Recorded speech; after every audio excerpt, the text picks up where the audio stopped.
এরপরে প্রশ্ন হলো, মালাকুল মউত ফেরেশতা কি একজনই? যদি তিনি একজনই হয় তাহলে একই সময় পৃথিবীর বিভিন্ন স্থান থেকে মানুষের জান কিভাবে কবজ করেন?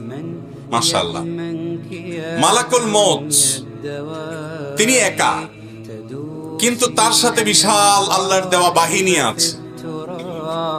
মালাকুল মউত তিনি অদৃশ্যের জগতের বাসিন্দা, আলমুল গায়েব বলা হয় এটাকে।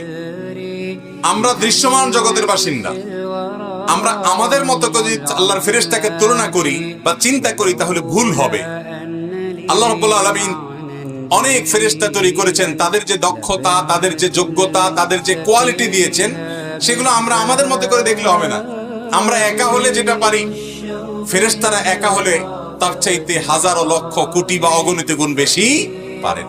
তাছাড়া মালাকুল মউতের সাথে নিয়োজিত আল্লাহর অনেক ফেরেশতারা ডিউটি পালন করে, তিনি একা না, তিনি তাদের গ্রুপ লিডার।